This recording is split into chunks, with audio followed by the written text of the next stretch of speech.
Cerita apaan? Tanya Arif. Meski tangannya sibuk meracik makanan. Ada sesuatu, tapi kayaknya lebih enak pas istirahat aja deh, jawab Nana sambil memasang apron. Gue udah istirahatnya, biar nanti langsung pulang. Kalau gitu ntar jangan pulang dulu, temenin gue istirahat sambil dengerin cerita gue ya, pinta Nana. Ya udah sekarang bantu ini, udah jamnya makan siang, jadi rame, suruh Arif yang terlihat kewalahan. Tadi pagi emang gimana Rif? Sepi banget. Alhamdulillah kalau gitu. Lah, kok bersyukur sih sepi? Ya lu ngerti lah nanti apa. Arif menghentikan kerjaan dan saling bertatapan dengan Nana. Ia mengerti maksud Nana. Malam juga pasti sepi, ucap Nana dan Arif serempak. Hari sudah sore. Tepat jam 4 sore, Arif pun selesai dengan pekerjaannya dan bisa pulang. Tapi karena Nana memintanya untuk menemaninya istirahat dan bercerita, Arif pun menuruti kemauan dia. Mereka berdua mendatangi sebuah kafe tak jauh dari tempat mereka bekerja.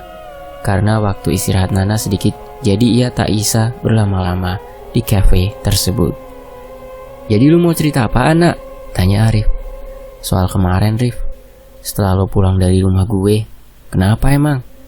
Gue rasa ada sesuatu yang ngedatangin gue Rif. Sesuatu? Apaan? Bingung Arif. Ini udah kesekian kalinya gue ngerasain hal kayak gini. Gue udah gak sanggup Rif, terlalu menyeramkan buat gue, lirih Nana. Maaf ya nak, gara-gara gue lu jadi ikut-ikutan masalah ini. Gue rasa lu dikutuk Rif, ucap Nana tiba-tiba. Ngaco lu, bantah Arif mentah-mentah. Gue serius Rif, gue baru aja ngobrol sama ayah gue soal ini. Oke, lu makin ngaco sekarang ya? Jawab Arif malas. Gini Rif, dengerin gue dulu. Oke, apa yang mau lu jelasin sekarang? Tanya Arif. Ia memperhatikan Nana dengan dekat. Ayah gue bilang, kalau seandainya lu emang dikutuk, kutukan itu bisa kita batalkan dan kita hilangkan, jelas Nana. Tapi kan kita nggak tahu kalau ini kutukan atau apa. Semua yang udah kita lewatin, udah jelas banget ini kutukan. Apalagi tulisan itu, balas budi. Kita nggak bisa nyimpulin gitu aja nak. Kalau emang ini kutukan, harusnya gue udah luka-luka, ucap Arif menantang. Yakin lu gak luka di tubuh lu? Tanya Nana menatap tajam Arif. Arif kali ini diam.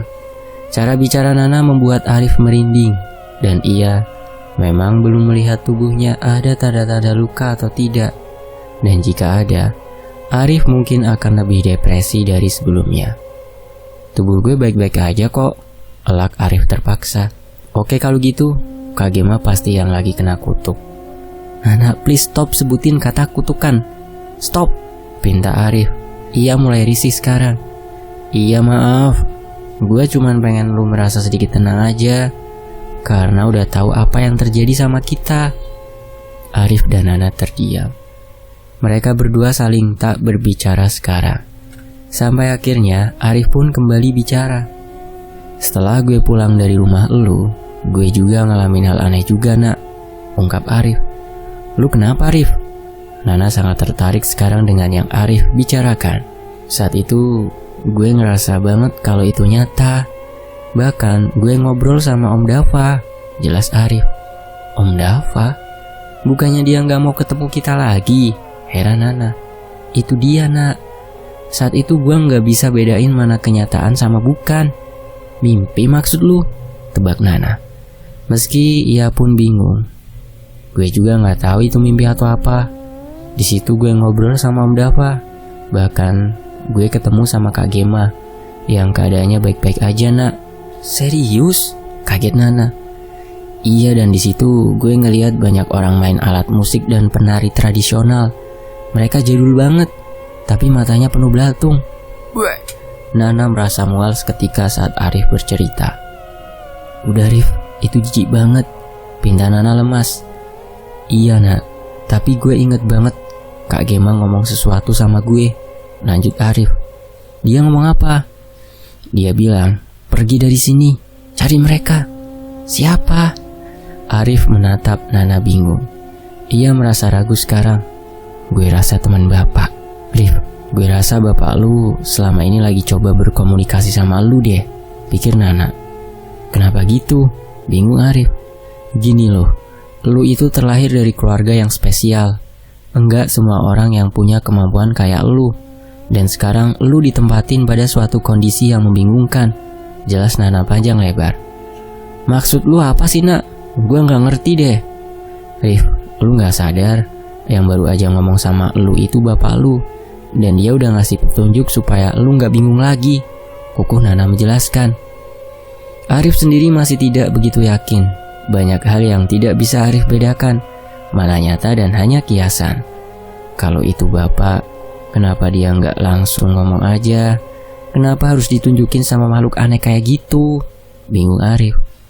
Gue gak tahu. Tapi mungkin buat ngasih kode ke lu aja dari alam astral. Bisa aja bapak lu harus ngelewatin makhluk itu juga. Lu bener juga. Gue cuma harus ngomong sama bapak gue lagi kan, supaya masalah ini cepat selesai. Kayaknya gak semudah itu Rif, lirih Nana. Arif dan Nana kembali diam.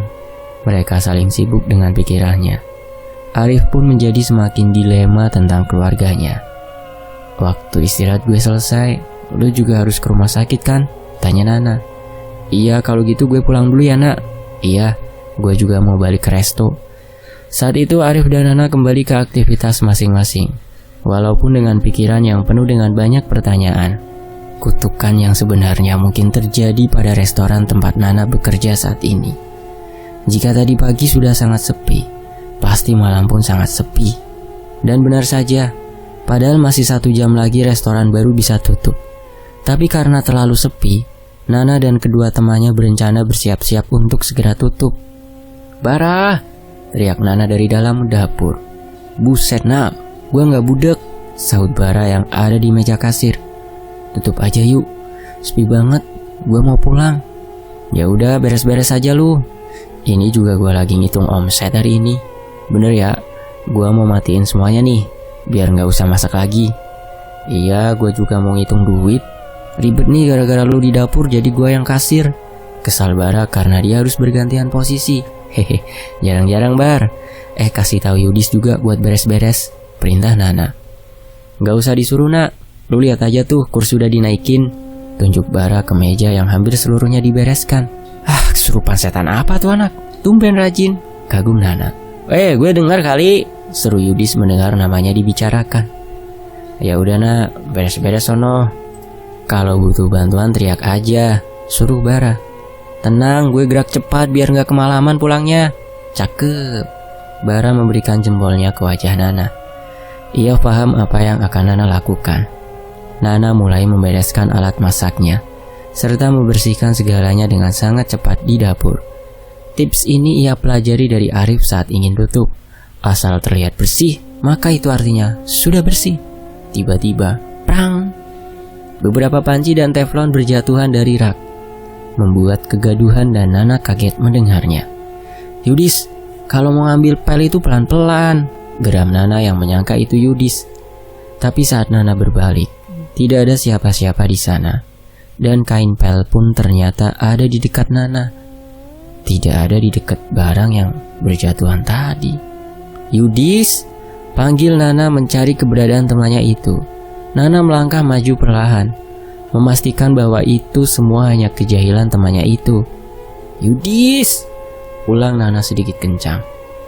Langkah Nana terhenti saat melihat sesosok pria tinggi berdiri di ambang pintu dapur. Pria itu menatap lurus ke Nana. Wajahnya tidak bisa Nana lihat dengan jelas karena cahaya lampu yang tidak menyorot ke arahnya. Siapa ya? Tanya Nana ke pria itu. Kening Nana semakin mengerut ketika dari balik tubuh pria itu berjalan sosok anak kecil, lalu menggandeng tangan pria tersebut. Maaf pak, ini bukan pintu keluar, ucap Nana memberitahu jika orang itu salah jalan. Dap, dap, dap. Dengan cepat anak kecil tersebut lari ke arah Nana. Nana pun dibuat bingung dengan tingkahnya. Dek, jangan lari-larian di dapur, peringat Nana dan mengikuti arah pergi anak itu yang melintas ke belakangnya. Ketika Nana membalikkan wajahnya, ia terkejut. Ternyata pria tadi sudah berdiri tegak di hadapannya. Mata Nana tidak bisa berkedip saat itu juga. Wajah pria tersebut penuh dengan luka dan borok di mana-mana, membuat banyak lubang di wajahnya. Terlihat tidak rata dan banyak darah keluar dari lubang tersebut. Nana mencoba menahan mulutnya untuk tidak berteriak. Ia sangat ketakutan. Pria tersebut hanya berdiri terus di hadapannya, tidak bergerak sama sekali. Nafas panasnya dapat Nana rasakan berhembus tepat di depan wajah Nana. Nana mencoba memejamkan matanya. Ia masih dapat merasakan hawa panas dari pria tersebut. Detak jantungnya terus berpacu sangat cepat, karena rasa takut sudah menjalar ke seluruh tubuh Nana. Tangan Nana pun terasa seperti ada yang menggenggamnya. Begitu erat, seperti akan lepas dari tubuhnya. Rasanya sangat kasar. Entah siapa mereka. Ponsel Nana langsung berbunyi, membuat kebisingan dalam ruangan tersebut. Spontan, Nana membuka matanya, lalu menyadari bahwa ruangan sudah sepi kembali, dan hanya ada dirinya seorang. Lantas Nana segera mengecek ponselnya dan melihat siapa yang baru saja menyelamatkan dirinya dari makhluk aneh menyeramkan barusan. Ternyata itu Arif yang menelponnya. Tanpa pikir panjang, Nana langsung menjawabnya. "Arif, makasih banget lu udah nelpon gue," ucap Nana terbata-bata. "Makasih kenapa sih, Nak? Belum juga cerita gue," saut Arif. "Pokoknya tadi ada Kak Gema udah sadar lagi, Nak," potong Arif tak membiarkan Nana melanjutkan bicaranya. "Serius? Terus gimana keadaannya?" Kaget sekaligus senang Nana mendengarnya. "Sama kayak terakhir kalinya, Nak. Tapi gue seneng aja akhirnya Kak Gema bisa sadar." "Ya udah, gue kesana ya, Arif. Ini udah selesai kok gue." "Iya, Nak, gue tunggu ya." "Oke, see you." Nana lalu mematikan panggilannya. Ia masih terus mengatur nafasnya yang tidak terkontrol. Dadanya terasa sesak untuk sesaat. "Nak, lu kenapa?" "Itu Yudis. Ia baru aja datang menghampiri Nana." Nana tak langsung menjawabnya. Ia melepas apron miliknya dan mengambil tas di loker karyawan. Lalu saat ingin pergi, Nana berbisik sesaat di telinga Yudis. "Gua duluan ya, titip resto. Hati-hati banyak anak-anak suka larian sampai dapur." Setelah berbisik, Nana melanjutkan langkahnya untuk segera menuju rumah sakit. Mendengar bisikan Nana barusan, Yudis hanya mematung dengan sekujur tubuh merinding. Anak-anak. Ditambah lagi hari sudah menunjukkan pukul 10 malam, momen yang sangat pas untuk ketakutan. "Bar, gue duluan ya, gue nitip, masih ada pelanggan di dalam." Bara diam tak berdaya, tak tersenyum sama sekali. Di sisi lain, Arif terus memandangi kakaknya yang sudah sadar. Ia melihat dari sorotan matanya kalau Gema seperti sangat kelelahan. Sudah hampir 1 minggu ia koma. Wajar saja keadaannya begitu lemas. Arif memegang tangan Gema, mengelusnya pelan agar Gema menyadari keberadaan Arif di sana. "Kak Gema," panggil Arif pelan. Gema menengok ke arah Arif. Tatapannya begitu kosong. Geraknya pun sangat lemas. "Kenapa, Kak?" Kali ini Gema menatap Arif tidak dengan tatapan kosong. Justru banyak genangan air di matanya seperti akan menangis. "Kak, ada apa?" bingung Arif. "Istirahat aja ya." Gema terus saja menatap Arif dengan tatapan sendu. Entah apa maksudnya, Arif pun tidak mengerti. Kakaknya itu masih belum bicara sama sekali semenjak ia sadarkan diri. Arif menarik selimut dan menyelimuti kakaknya untuk segera istirahat. "Istirahat aja ya, Kak," pinta Arif. Gema menuruti perintah Arif. Meski sulit untuk bisa tidur lagi karena ia baru saja bangun dari tidur yang panjang. Tak lama kemudian, Nana datang dengan masih memakai seragam kerjanya. Ia pun sedikit terburu karena nafasnya yang sulit ia atur. "Rif," panggil Nana ketika masuk menemui Arif dan Gema. "Nak, tutup lebih awal ya?" tanya Arif basa-basi. "Iya, sepi banget, bener kata lu." "Itu baru yang namanya kutukan perusahaan. Gak ada otak lu sumpah," ucap Nana sedikit tertawa kecil. Nana lalu berjalan menghampiri Gema. Ia ingin mengetahui kondisi Gema secara langsung. "Hai Kak, gimana keadaannya?" tanya Nana ke Gema. Masih belum ada jawaban sama sekali dari Gema. Pria itu hanya diam dan memperhatikan Nana saja. "Dia masih belum bisa ngomong, Nak. Sama kayak terakhir kali dia sadar," jawab Arif. "Terus kata dokter gimana?" Raut khawatir Nana tunjukkan. "Dokter juga masih belum bisa vonis apa-apa. Mereka pikir ini cuma sekedar trauma atau efek karena baru aja bangun dari koma yang panjang. Tapi itu nggak mungkin kan? Iya, gue rasa juga gitu. Nana merasa iba dengan kondisi Gema sekaligus kasihan melihat Arif yang terus dibuat bingung harus apa. Nak, bentar ya, gue mau telepon ibu gue dulu ngasih kabar Kak Gema udah sadar, pindah Arif ke Nana. Iya, santai, gue temenin Kak Gema dulu. Arif pergi keluar sebentar untuk menelpon ibunya. Meninggalkan Nana dan Gema hanya berdua di ruangan tersebut.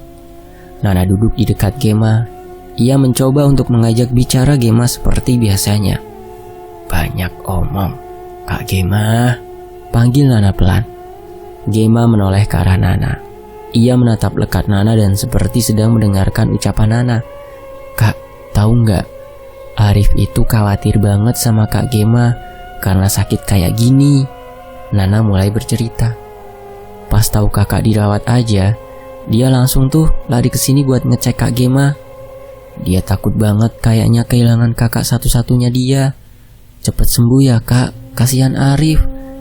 Gema terus memperhatikan Nana bicara, seolah mengerti setiap kata yang Nana ucapkan kepadanya. Dan ketika sedang fokus memperhatikan Nana bicara, beberapa kali Nana melihat mata Gema melirik ke arah belakang. Nana seperti sedang memperhatikan sesuatu. Nana curiga dengan tatapan itu. Nana pun segera menengok dan mengecek apa yang sedang Gema lihat sejak tadi. Ada apa sih kak? Bingung Nana karena mata Gema secara bergantian melirik Nana dan sesuatu di belakang Nana. Mata Gema membulat sempurna saat melihat ke belakang Nana. Mulutnya seperti ingin bicara tapi tidak bisa bergerak. Nana menengok kembali ke belakang, melihat apa yang membuat Gema sampai melotot seperti itu. Bahkan nafasnya pun tidak beraturan. Kenapa kak? Nana semakin bingung. Jari telunjuk Gema ia arahkan ke sesuatu. Tingkah Gema benar-benar membuat Nana bingung sekaligus takut. Untuk ketiga kalinya Nana menengok untuk memastikan. Kali ini Nana melihat sesuatu di sana. Sosok perempuan kurus yang melayang dekat dengan tembok. Banyak tetasan darah mengalir dari kakinya, membasahi lantai putih rumah sakit yang dengan cepat berubah menjadi merah. Sosok perempuan itu seperti membawa sebuah jarum besar di jarinya. Benang yang panjang menjuntai pun terlihat jelas di sana. Nana tak sanggup lebih lama lagi memperhatikan sosok itu. Ia langsung memalingkan wajahnya kembali ke depan lalu menunduk, berharap yang baru saja ia lihat hilang begitu saja. Nak, lu kenapa? Tanya Arif yang sudah kembali. Nana menengok ke arah Arif. Nafasnya masih sulit ia atur. Detak jantungnya pun berdebar begitu cepat. Abis ngapain lu sampai keringetan gitu? Bingung Arif. Nana menengok ke arah Gema. Ternyata Gema sudah tertidur lelap saat itu juga. Entah sejak kapan ia tertidur, Nana pun tidak sadar. Nak, lu gak apa-apa? Tanya Arif lagi. Ngobrol di luar yuk Rif, ajak Nana. Arif hanya mengangguk saja menuruti Nana. Mereka pun berjalan keluar ruangan untuk bicara. Dulu, lu pernah lihat Kak Gema kenapa? Tanya Nana tak mau basa-basi. Bukan waktu yang tepat ngomongin itu sekarang nak. Tolak Arif untuk tak bercerita. Kenapa Arif? Gue cuma capek aja. Sekarang yang penting buat gue Kak Gema udah sadar. Pasti karena seseorang ada yang jahit mulutnya kan? Dek, Arif kaget karena Nana berani membicarakan hal itu. Nana, udah. Shh, derif Arif lemas. Rif, gue baru aja lihat makhluk itu. Entah kenapa gue juga jadi sering didatengin sama mereka, ucap Nana menggebu-gebu. Rif menghela nafasnya pelan. Saat lu sadar mereka ada nak, itu artinya mereka selalu sama elu nak. Di sisi lain, lu yakin sama ini tempat? Tanya Nana yang sekarang dibawa oleh Arif ke sebuah tempat yang belum pernah ia datangi. Yakin, gue kan udah pernah kesini sebelumnya, jawab Arif. Pas lu ketemuan sama Bang Jo. Iya. Dan saat itu juga terakhir kali gue ketemu sama dia. Nana merasa sedikit khawatir. Tapi melihat wajah Arif yang begitu yakin dan penuh harapan, ia terus saja mengikuti kemana Arif membawanya. Meski tak jauh dari jalan raya, hutan ini tetap saja terlihat menyeramkan jika dimasuki. Pohonnya sangat menjulang tinggi. Cahaya matahari yang masuk pun hanya sedikit melewati celah-celah ranting pohon. Tadi Kak Gema mau dibawa kemana Arif? Nana mengajak bicara Arif. Terus, agar perjalanannya tidak sedikit sunyi dan menakutkan. Check up biasa, para dokter masih terus berusaha buat nemuin penyakitnya Kak Gema. Mereka hebat. Ya, meski sia-sia aja ya. Arif menatap Nana dengan tatapan sendu, tapi tetap diikuti dengan senyum tipisnya. Iya nak. Jadi si Bandi ini Wardi nak, bukan Bandi. Iya Wardi, ralat Nana. Kenapa dia tinggal di tempat kayak gini? Gue gak sempat nanya hal itu, tapi lu bisa nanyain langsung nanti ke dia. Orang baik kan? Wajah Nana menunjukkan penuh keraguan. Tenang aja, kalau dia jahat pasti gue udah mati sekarang nak, dan gak dia tolongin waktu itu. Itu gak ngebuktiin apa-apa Arif, bantah Nana. Arif sudah menduga saat Nana membantah seperti ini. Pasti dia mulai berpikiran hal gila dan teori konspirasinya. Nak, ini bukan sinetron yang dimana ada orang nolongin ternyata dia jahat dan ada maunya. Lah kan gue cuma berpikir realistis aja. Kayaknya lu lebih ke paranoid deh. Nana menyipitkan kedua matanya dan menatap Arif tajam. Gue gak semenakut lo ya. Idih, ngeselin banget muka lu, saud Arif karena merasa geli melihat wajah temannya itu. Rif, ini ntar siang kita masuk kerja loh. Di mana sih rumahnya? Pegel gue jalan terus, rengek Nana yang sudah merasa tak tahan lagi untuk berjalan. Wardi, panggil Arif sedikit teriak dan melambaikan tangan. Tepat di hadapan mereka berdua sudah ada Wardi yang sedang merapihkan beberapa kayu kering di halaman depan rumahnya. Wardi yang mendengar namanya dipanggil langsung menengok dan melihat siapa yang memanggilnya. Ia lalu membalas lambaian tangan Arif kepadanya. Arif, ada apa pagi-pagi udah di rumah saya? Tanya Wardi. Iya, ada yang mau saya obrolin. Wardi melirik ke samping Arif. Ia melihat Nana yang menatapnya heran. Mungkin di benaknya sudah penuh dengan pertanyaan. Arif yang sadar langsung memperkenalkan Nana pada Wardi. Oh iya, ini teman saya Nana. Dia ikut nemenin saya ke sini, ucap Arif memperkenalkan. Nana lalu menjulurkan tangannya untuk berjabat tangan. Nana, maaf kotor tangan saya, tolak Wardi dengan halus karena tangannya memang sangat kotor. Nana mengangguk pelan mengerti. Ayo masuk, saya buatkan minuman dulu, ajak Wardi dengan ramah. Kenapa sih nak? Heran Arif yang melihat temannya terus memperhatikan Wardi. Gak apa-apa, ayo masuk. Nana berjalan masuk lebih dulu meninggalkan Arif. Arif dan Nana duduk di kursi kayu ruang tamu. Sudah hampir 5 menit Nana juga terus memperhatikan setiap sudut rumah Wardi. Norak deh lu, kayak gak pernah lihat rumah kayak gini aja, senggol Arif pelan menyadarkan Nana. Enggak Rif, gue cuma bingung aja. Ini rumah tuh dibilang modern juga enggak, tapi dibilang jadul juga enggak. Unik gitu. Iya, saya renovasi beberapa, tapi tetap menjaga bentuk asli rumah ini, jawab Wardi yang datang membawa minuman. Pantes aja rumahnya bagus, puji Nana. Terima kasih. Jadi lu dari tadi bengong karena mikirin ini rumah? Tanya Arif berbisik. Ayah gue kan kerja di properti. Gue sering banget ditunjukin rumah-rumah aneh dan unik. Ini rumah sih investasi yang bagus menurut gue. Ya tapi sayangnya gak bisa jual rumah ini, balas Wardi yang mendengar. Iya maaf, bukan itu maksudnya, jawab Nana gugup karena merasa bodoh bicara seperti itu. Iya ya gak apa-apa, saya ngerti kok. Wardi kini mengalihkan pandangannya pada Arif. Jadi ada keperluan apa Arif? Arif sempat menarik nafasnya pelan sebelum bicara. Ia sangat berharap Wardi bisa mengerti dan membantunya. Kakak saya sudah sadar, tapi dia tidak bicara, ucap Arif. Kenapa? Bingung Wardi. Saya rasa ada sesuatu yang membuatnya bungkam, membuatnya dipaksa untuk gak bicara. Wardi terlihat mengalihkan pandangannya ke arah lain.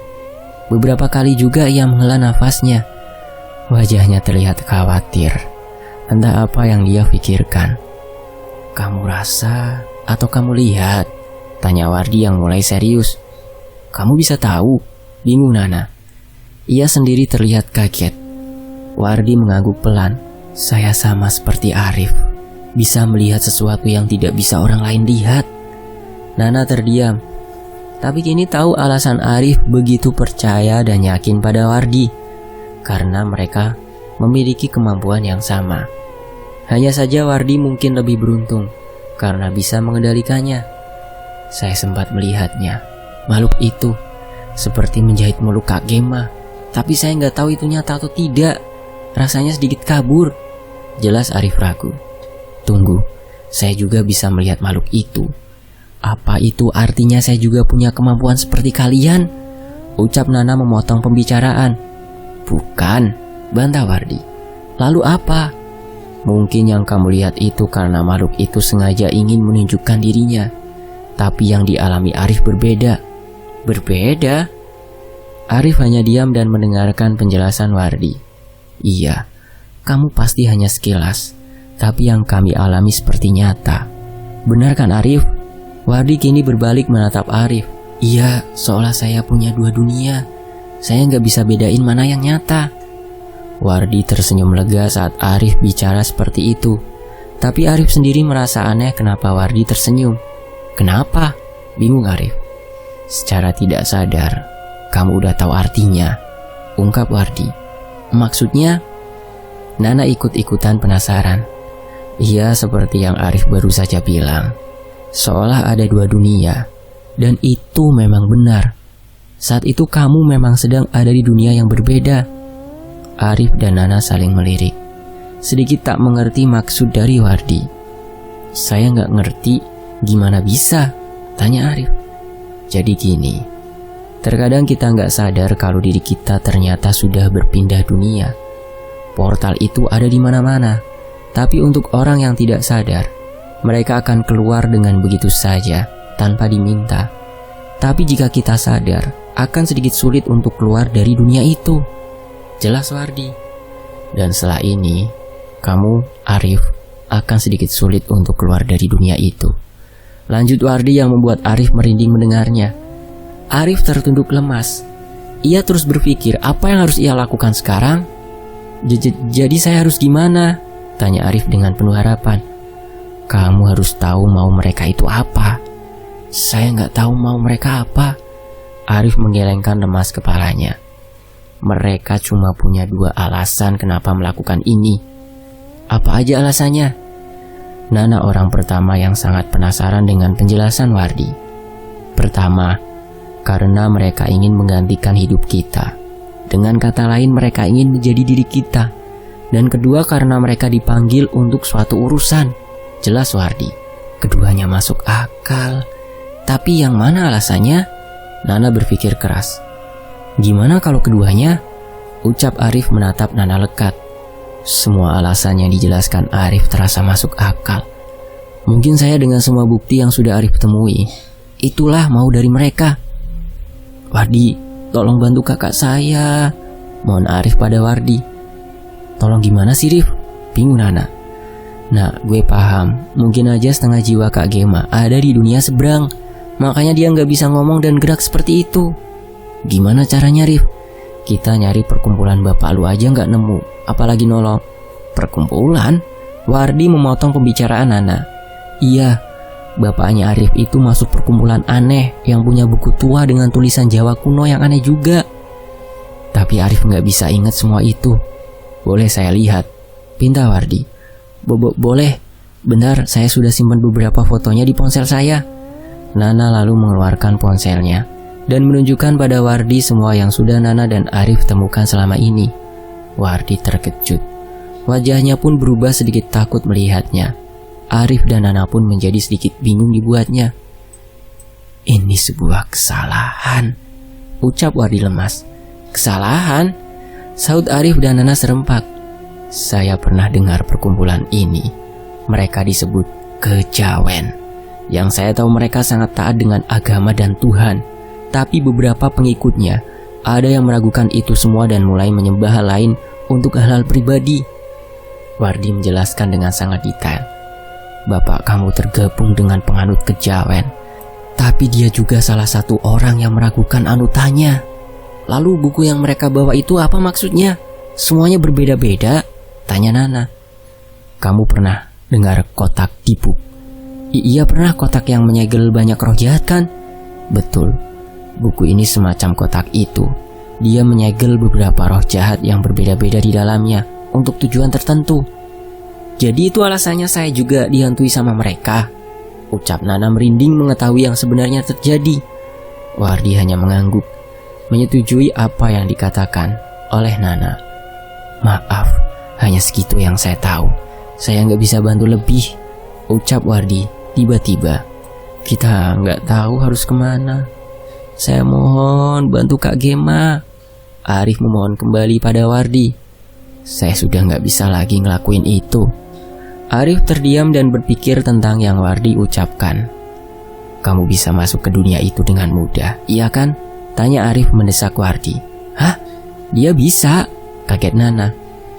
Iya nak, dia pasti bisa. Cuma dia nggak mau.